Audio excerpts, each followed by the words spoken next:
Naquela noite fiquei em silêncio junto à janela de vidro, observando as luzes da cidade se estenderem infinitamente abaixo de mim, sentindo o peso do ar como água fria e sufocante.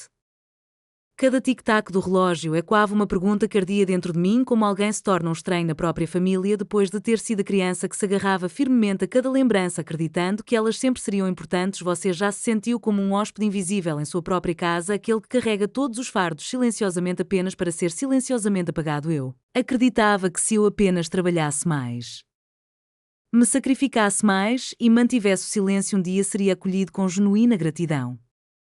Mas tudo o que encontrei foi um silêncio cortante, respostas curtas às minhas mensagens e conversas em grupos familiares que desapareciam da noite para o dia sem uma única explicação. A traição não vem de estranhos. Muitas vezes vem envolta no nome que você costumava chamar de família. Um dia recebi um vídeo do meu primo. Lá estavam eles rindo com os copos erguidos em um brinde ao lado da luxuosa vila onde assegurava a conta. E então vieram as palavras arrepiantes: finalmente terminamos com ele. Minha mão tremia sobre o celular. Meu coração se despedaçou. E sob a dor um fogo silencioso se acendeu, um fogo que logo se ergueria para recuperar tudo o que eu pensava ter perdido. O que se segue não é apenas uma história de traição. É uma jornada de se levantar, de exigir respeito e de redefinir o verdadeiro significado da família. Antes de começarmos, conte-nos nos comentários de qual cidade você está assistindo. Agora relaxe e curta a história. Você gostaria que eu ajudasse com mais partes do roteiro? A verdade é que a traição raramente cai como um raio, ela se insinua silenciosamente em momentos que somos ensinados a ignorar. Minhas raízes eram profundas em uma família que os forasteiros elogiavam como unido, o tipo que se reunia em todos os aniversários, enchia álbuns de fotos com camisetas combinando, que dizia que o sangue era mais forte do que qualquer outra coisa. Era nisso que todos acreditavam. Talvez por um tempo eu também tenha acreditado. Minhas primeiras lembranças risadas e quando na pequena sala de estar as mãos da minha mãe tecendo coroas de papel para aniversários. Meu irmão mais velho e carismático me provocava, quebrando o toque de recolher para maratonas de filmes tarde da noite, jurando segredo. Minha irmã mais nova, brilhante e sensível, encostava a cabeça no meu peito durante as tempestades, tremendo até eu lhe dizer que a tempestade passaria. Éramos uma equipe. Era isso que eu dizia a mim mesma. Deveríamos ser. Mas olhando para trás honestamente, com coragem, havia rachaduras sob a superfície. Eu percebia isso nos olhares trocados à mesa de jantar, uma certa frieza na voz do meu pai quando o assunto mudava para os meus sonhos. Que legal, ele dizia, mas seus olhos passavam por mim, pousando no meu irmão. Conte-nos sobre a sua partida de futebol. Nunca ninguém perguntou sobre o romance que eu estava escrevendo, os esboços que eu escondia debaixo da cama. Era algo sutil, com o passar dos anos, essa sutileza se tornou uma linguagem. Ele é o prático. Ele sempre ajuda. Ele não vai se importar. O que soa como elogio às vezes é apenas permissão para usar você. Lembro-me de um verão em que o relógio de ouro do meu avô desapareceu. Dedos apontaram primeiro rapidamente, depois silenciosamente para mim. Afinal, eu era o último a ficar no quarto de hóspedes. Passei a noite encolhida de vergonha, recitando cada minuto do meu dia, desesperada para entender como havia me tornado suspeita de sempre. Quando a vovó encontrou o relógio sob as luvas de jardinagem, ninguém se desculpou. No dia seguinte, meu irmão riu: você realmente nos enganou. Havia desculpas por torradas queimadas, leite derramado, mas por confiança sempre havia silêncio. Houve outros momentos, também feridas sutis com bordas afiadas. Certa vez minha irmã falsificou minha assinatura para faltar a uma prova de matemática. Assumi a culpa quando ela foi pega. Você é boa em conversar com professores, implorou ela com os olhos brilhando de culpa. A verdade, eu disse sim, porque a ideia de vê-la chorar me doía mais do que o castigo. Cada pequeno sacrifício me pressionava mais contra um papel para o qual nunca fiz teste de consertador, o colador silencioso, a rede invisível da família. À medida que eu crescia, as expectativas também cresciam. Eu ficava acordada corrigindo as redações da faculdade do meu irmão, enquanto ele saía escondido para festas na manhã seguinte. Ele mal murmurava um agradecimento antes de sair com os amigos. Quando as finanças da minha família ficaram apertadas, fui eu quem aceitou o emprego de verão, dando dinheiro discretamente para a minha mãe por baixo da mesa. Ninguém nunca se lembrava, mas todos dependiam de mim. A pior parte não era o peso. Era perceber ano após ano que o meu amor por eles era medido pelo que eu conseguia fazer, nunca por quem eu era. Percebi isso quando meus presentes de aniversário se tornaram práticos. Você vai precisar disso para o trabalho, quando fotos em grupo apareceram sem mim, quando eu organizava férias em família só para ficar de fora dos planos. No entanto, a cada vez eu dizia a mim mesma que não era nada. Que passaria? Que talvez eu só precisasse me tornar menor, mais quieta, mais fácil. Observei minhas necessidades se tornarem negociáveis, minha presença opcional. Mas mesmo naquela época a dor da invisibilidade nunca desapareceu de verdade. E à medida que envelheci e essas sutis ofensas se transformaram em feridas abertas, as rachaduras em nossos alicerces se transformaram em falhas. Comecei a me perguntar em momentos de silêncio: alguém me via ou apenas a versão de mim que achavam útil? E por baixo de tudo isso, uma única e dolorosa pergunta me assombrava, uma que eu tinha muito medo de perguntar naquela época, mas que seria forçada a encarar com o tempo: e se a coisa que nos mantinha juntos não fosse amor, mas conveniência? À medida que me tornei adulto, os padrões só se tornaram mais nítidos e perigosos. O que começou como erros inocentes e você não vai se importar, né, logo se transformou em apagamento total, exclusão e por fim traição. Mas essa é uma história que terei que contar no próximo capítulo. As sombras da infância não desaparecem. Elas se aguçam, preparando-se para a fratura inevitável. E para mim esse ponto de ruptura estava muito mais próximo do que eu jamais imaginei. Toda a história de traição é construída sobre erupções silenciosas, anos em que você sangra pelos outros esperando que alguém qualquer perceba. Foi aí que a máscara da minha família começou a cair e as trocas que fiz meu conforto pela felicidade deles tornaram-se desequilibradas demais para suportar. O sacrifício se esgueirava como uma sombra, alguns dólares emprestados, aqui uma mensalidade escolar paga discretamente ali. Era eu quem pagava as contas quando os turnos da minha mãe eram reduzidos, eu quem pagava a prestação do carro do meu irmão só até a formatura e eu quem emprestava meu nome, meu crédito quando os negócios do meu pai passavam por um momento difícil. Ninguém anunciava essas dívidas. Elas sempre ficavam só entre nós, para quem estava de fora éramos a imagem do apoio.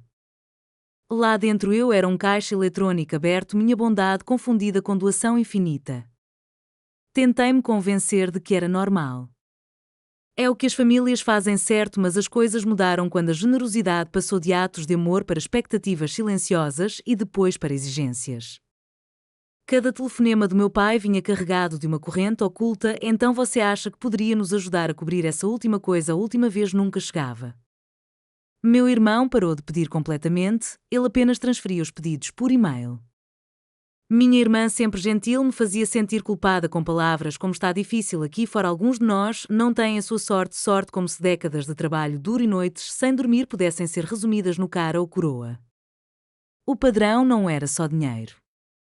Era presença e depois ausência. Minha prima Jamie, de olhar aguçado e honesta, percebeu antes de mim. Você nunca mais aparece em fotos, disse ela um dia mexendo no celular.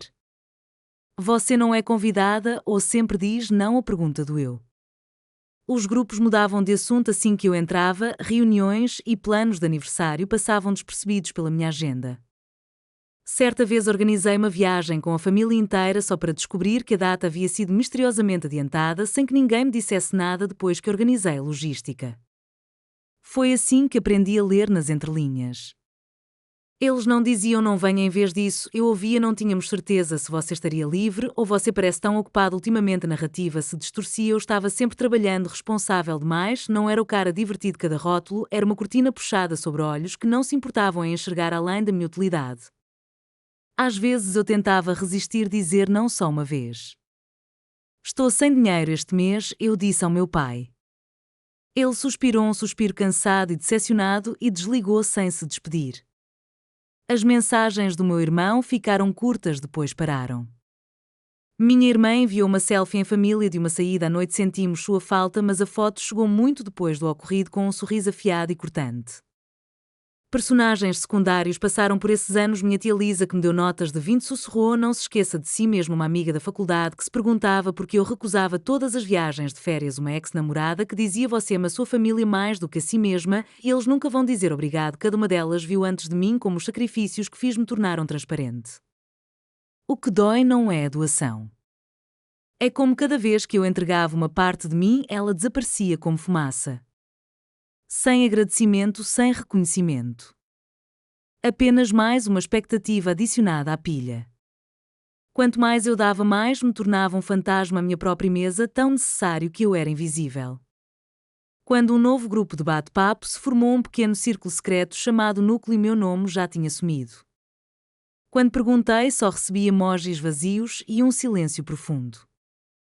Foi aí que comecei a perceber: exclusão sistemática não se parece com uma porta batendo, se parece com deixar a fechadura trocada e fingir que você mesmo perdeu a chave.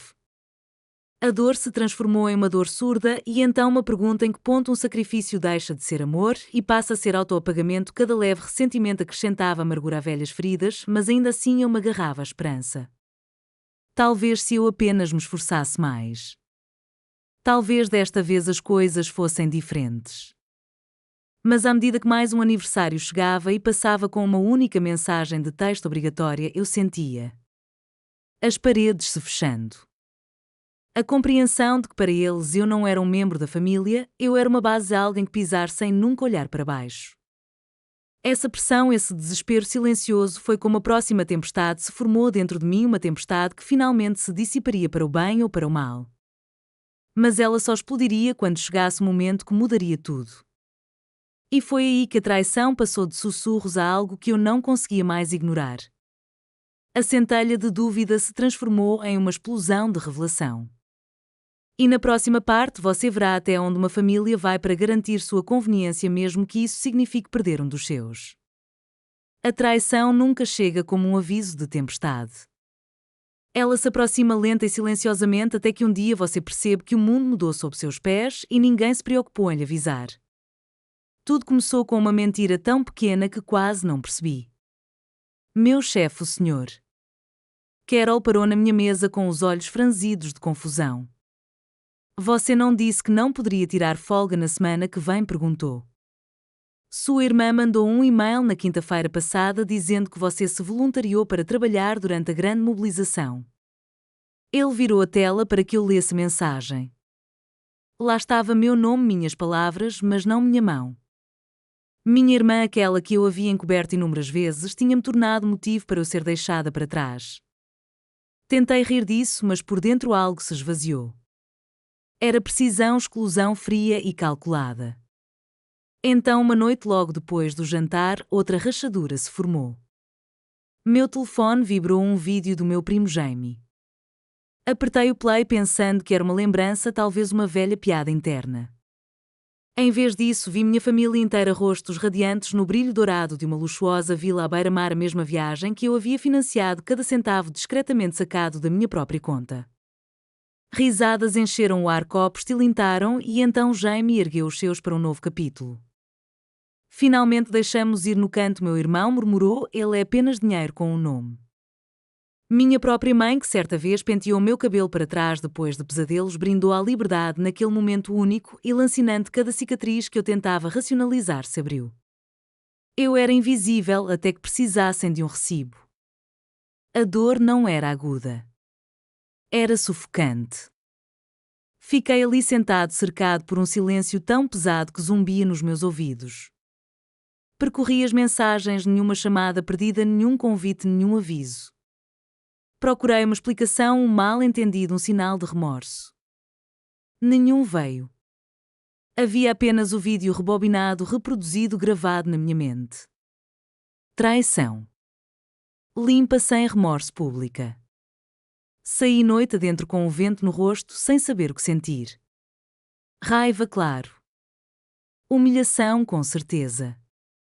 Mas por baixo de tudo havia tristeza, a morte da esperança, a percepção de que os laços familiares, antes minha âncora, agora eram nós em volta da minha garganta. Os dias que se seguiram se misturaram. Desconectei-me, meu celular se enchendo de mensagens de texto desculpas, sem convicção, desculpas pela má comunicação, como se eu tivesse simplesmente perdido o trem por engano. Meu pai normalmente estoico mandou uma mensagem: você sempre reage exageradamente às coisas. A gente só achou que você estaria muito ocupado. Não seja dramático. Foi então que algo se rompeu, não de uma vez, mas gradualmente, à medida que cada lembrança, cada momento de sacrifício silencioso passava diante de mim. Cada aniversário esquecido, cada dólar emprestado, nunca pago, cada está tudo bem, eu cuido disso, que eu sussurrava só para manter a paz, nada disso importava. Não para eles. Não mais. E então chegou o ponto de ruptura à noite em que cancelei a vila. Enquanto suas risadas ecoavam pelo oceano e as luzes brilhavam em seu paraíso artificial, sentei-me com o meu laptop aberto, o e-mail de confirmação na tela. Hesitei com os dedos tremendo. Será que eu era cruel? Será que eu era finalmente o vilão da história deles? Ou seria a primeira vez que eu me escolhia? Na vida. Cliquei em cancelar. Naquele momento não senti vergonha. Senti alívio. O poder que eles tinham sobre mim evaporou como champanhe efervescente naquele terraço alugado. Imaginei o pânico deles, luzes piscando, o chefe sumindo, a piscina gelada, o silêncio gelado, quando perceberam que a mão que os alimentava finalmente os havia soltado. Eu queria poder dizer que me senti triunfante. Tudo o que eu sentia era vazio, vazio de dever, vazio de culpa, vazio da necessidade infinita de validação. A reação foi rápida. A mensagem de voz frenética da minha irmã: por favor me ligue, papai está chateado, estamos presos. A postagem da minha mãe no Facebook me retratando como alguém problemático, um alerta ao mundo sobre filhos rebeldes que se perdem. A mensagem do meu irmão alternando culpas e súplicas: você estragou tudo. Você nos deixou sem nada. Mas eu não tinha mais nada para dar. Estava farto de ser o salvador ou o bode expiatório de alguém. O antigo eu talvez tivesse-se afogado em vergonha. Mas agora, imerso na honestidade da traição deles, eu via finalmente o que precisava ser feito. Era hora de me manter firme e retomar a narrativa. Minha dor não seria mais uma conveniência para eles. Minha história e minha família não seria mais definida por suas versões. Foi então que a sobrevivência se transformou em algo feroz e belo, uma escolha de florescer mesmo que ninguém me incentivasse.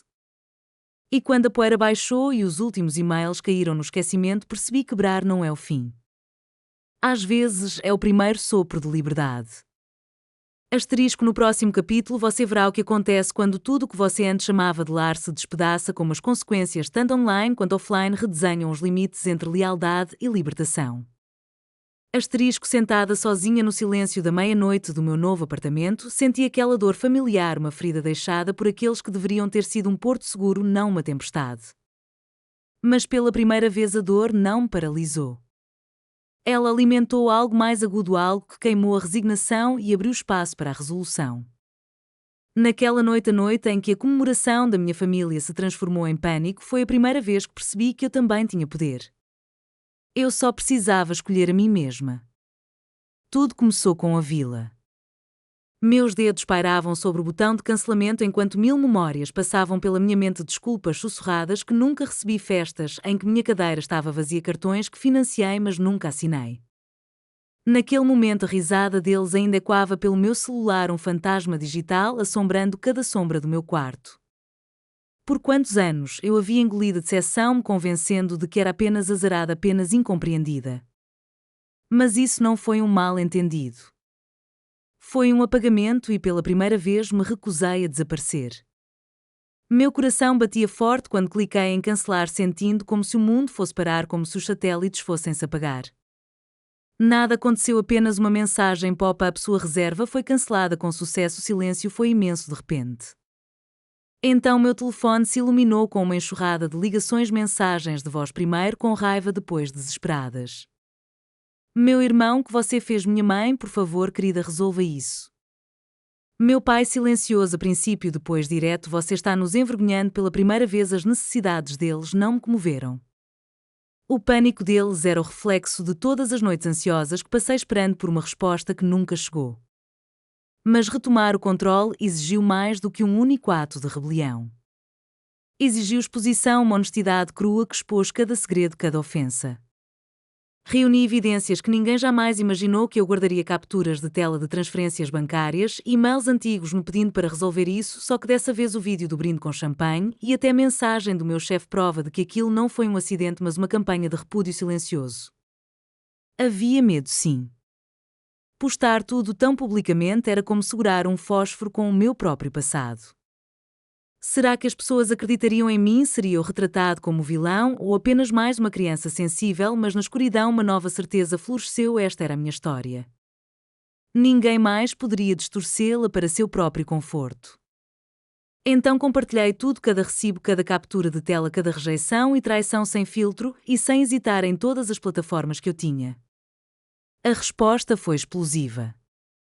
Milhares de estranhos enviaram mensagens, alguns chorando, outros com raiva, outros apenas dizendo obrigada por contar minha história. Também minha prima Jamie mandou uma mensagem: desculpe. Eu deveria ter dito alguma coisa. Tia Lisa ligou só para dizer que estava orgulhosa. Mas nem todos me apoiaram. Minha irmã escreveu e-mails, primeiro implorando, depois ameaçando, depois alegando que tudo não passava de um mal-entendido. Meu pai postou sua versão online. Velhos amigos da família tomaram partido.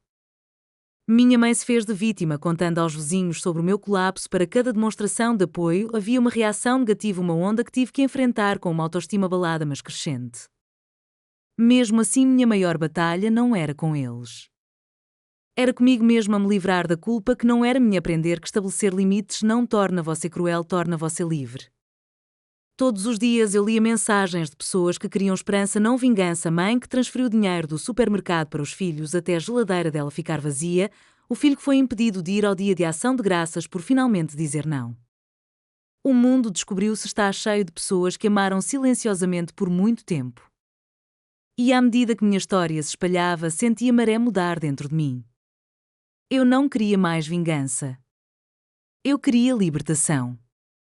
O poder que minha família tinha se foi, em seu lugar havia algo que eu nunca havia conhecido: respeito, não apenas dos outros mas de mim mesma. E enquanto observava meus pais e meus irmãos lutarem com consequências que jamais imaginaram enfrentar, eu me perguntava: será que algum dia sentiriam remorso ou simplesmente se arrependeriam de que a história tivesse sido divulgada? Essa resposta viria mais tarde, em uma onda de novos desafios e realizações. Mas naquele momento, pela primeira vez na minha vida, eu era mais do que podia dar. Eu era alguém que podia escolher a si mesmo ao custo de um sonho chamado família. Nos forçaria a todos, eu e eles, talvez até você, a enfrentar as consequências, o escrutínio público, o isolamento, as consequências confusas de segredos guardados há muito tempo vindo à tona. Mas essa história sobre o custo da verdade e o preço da libertação é uma que estamos prestes a desvendar. Asterisco. A verdade é que quando segredos são revelados e máscaras se desfazem, as consequências não param no clique de publicar, elas se propagam para fora, para dentro, em direções que você nunca imagina. Passei anos me preparando para o dia em que minha família deixaria de precisar de mim. Eu não estava preparada para o que acontece quando da noite para o dia eu deixar de precisar deles. A repercussão foi imediata e cruel.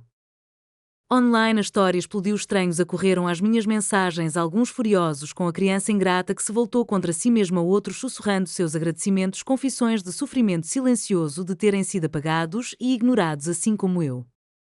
Meus irmãos se agarraram à negação, inventando novas mentiras e desculpas como se o mundo pudesse girar em torno da versão deles por mais um tempo. Meu irmão postou: a família sempre vem em primeiro lugar, a menos que você seja traído, sem se importar que milhares tivessem visto seus brindes, suas palavras. Minha mãe, desesperada, se retratou como a vítima de coração partido no Facebook, com fotos filtradas de bochechas manchadas de lágrimas e hashtags sobre perseverança. O inverno chegou à nossa casa, frio, ressentido e inflexível. As conversas em grupo se inflamavam com acusações, cada um ávido por encontrar um novo bode expiatório para a perda de status, por ter que voltar da vila na classe econômica sem champanhe ou funcionários. Velhos amigos da família ligavam para dar uma olhada, mas suas perguntas nunca eram sobre mim. A verdade que você os cortou porque você lavaria roupa suja em público. Doía saber o quão rápido a lealdade se evapora quando o dinheiro e a reputação se esgotam. Mas o verdadeiro dano não estava no espetáculo online, estava na saudade de casa sobre a qual ninguém fala. As férias vazias. O telefone zumbindo com desculpas não lidas em um minuto, veneno no outro.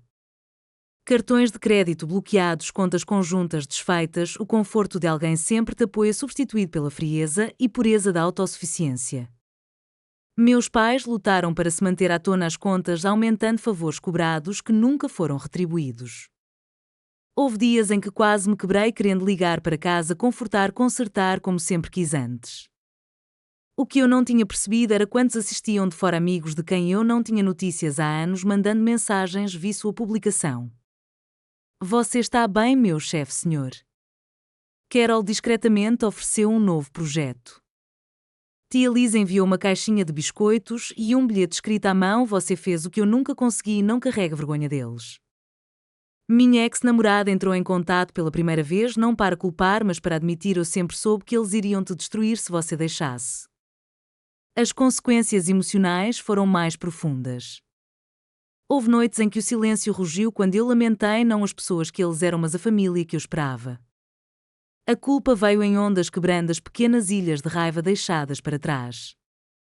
Em algumas manhãs, eu quase pegava o celular para mandar uma mensagem para minha irmã, até que me lembrei, ela só ligava quando precisava de alguma coisa. Comecei a enxergar os velhos padrões como eles eram mecanismos de sobrevivência, não afeto. Pela primeira vez me permiti lamentar não a ausência deles, mas os anos que passei me tornando invisível. No entanto, algo estranho aconteceu. O vazio doloroso deu lugar a espaço para amigos que não pediam nada em troca, para colegas que respeitavam meus limites, para estranhos que só queriam ser compreendidos. O mundo não desabou.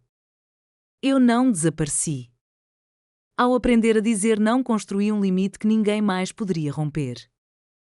E em meio aos destroços, minha história se tornou um farol para outros, um podcast para os não ouvidos, uma mensagem para aqueles que ainda estão presos em ciclos de dívida e silêncio. O custo da verdade foi alto: desprezo público, lágrimas privadas e o fim do pouco calor que minha família oferecia. Mas o que conquistei não teve preço: liberdade da manipulação e as primeiras e silenciosas sementes do respeito próprio. Mas a história não terminou com a minha dor. A cura, como eu descobriria, é uma jornada em si, uma reconstrução, uma releitura não apenas da minha vida, mas de como eu entendia o amor à família e o que significa finalmente voltar para casa, para si mesmo. Em seguida vem a parte mais difícil, não a vingança, nem a sobrevivência, mas a redescoberta de quem você é quando seu antigo mundo se vai. O capítulo em que a perda se transforma em libertação e em que a cadeira vazia à mesa de jantar se mostra o melhor lugar da casa. Após perder tudo o que eu achava que me enraizava, havia um silêncio estranho e inflexível, um silêncio que se impunha ao amanhecer e se estendia até muito depois da meia-noite. Pela primeira vez ninguém exigiu minha energia, nenhuma mensagem chegou em horários estranhos e a ânsia crónica por agradar se dissolveu na quietude do meu próprio espaço. Naquele silêncio a cura não veio com alarde. Chegou em certa estranha, como pisar no gelo pela primeira vez, sem saber se eu escorregaria ou deslizaria. Naquelas primeiras manhãs eu fazia café para uma pessoa e observava os raios de sol subindo lentamente pela parede da minha sala. À noite eu ficava acordada, inundada de lembranças, o riso do meu irmão, as canções de ninar da minha mãe, cenas de jantares em família em que eu media o amor pela forma como enchia o copo de todos menos o meu. A culpa era implacável no início e quando vozes me dizendo que eu era egoísta, ingrata, sem coração por ter ido embora. Havia noites em que minha mão trêmula pairava sobre o telefone, quase ligando para casa, desesperada por algo, qualquer coisa familiar. Mas o mundo curiosamente não acabou. Ele se expandiu. Amigos que poderiam ter permanecido em segundo plano começaram a se apresentar.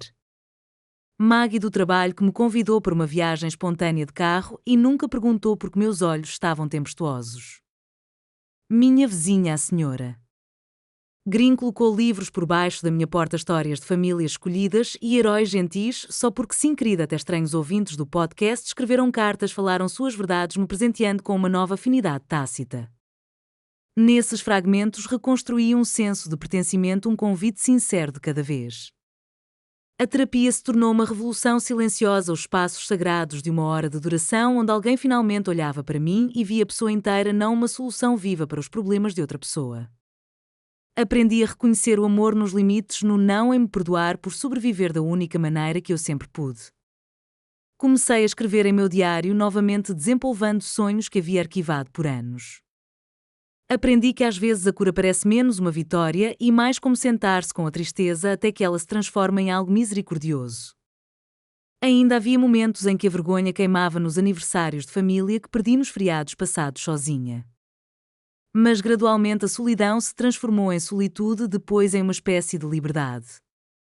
Meu podcast floresceu e se tornou uma comunidade de mensagens de pessoas de todos os lugares sobreviventes que perderam seus lugares à mesa mas construíram novos em cozinhas abertas e ensolaradas, mães, filhos e filhas resgatando seu valor um suspiro hesitante de cada vez. Suas histórias entrelaçadas com a minha reescreveram o que família poderia significar. O velho mito sangue é tudo deu lugar a uma nova verdade. Família é onde você é amado e onde você ama livremente e sem dívidas. Num domingo meses depois, organizei um jantar no meu pequeno apartamento. Ao redor da minha mesa estavam sentadas almas que tinham visto meu coração partido não para explorá-lo mas para honrá-lo. Rimos enquanto comíamos lasanha queimada enquanto elas me provocavam sobre meu otimismo teimoso e meu péssimo gosto musical. Naquele momento percebi eu havia construído minha própria família escolhida e querida, não perfeita mas real. Enquanto brindávamos para o futuro, compreendi pela primeira vez a sensação de voltar para casa. Sim, eu lamentei o que perdi. Ainda lamentei em algumas noites e talvez sempre lamentarei. Mas aprendi a perder o seu velho mundo não é o fim. Às vezes é apenas a clareira onde você pode finalmente plantar algo novo. Se você algum dia se encontrar sentado nas ruínas, lembre-se, você merece um lugar à sua própria mesa. Você não é definido pelas histórias que outros escreveram para você, mas pela que você escolhe contar daqui. Este é o meu novo começo. Que ele inspire o seu. E se alguma parte desta história te encontrar, espero que nos conte nos comentários onde você está e com quem está construindo sua nova família, mesmo que seja só você. Porque às vezes o melhor lugar à mesa é aquele que você escolhe para si mesmo.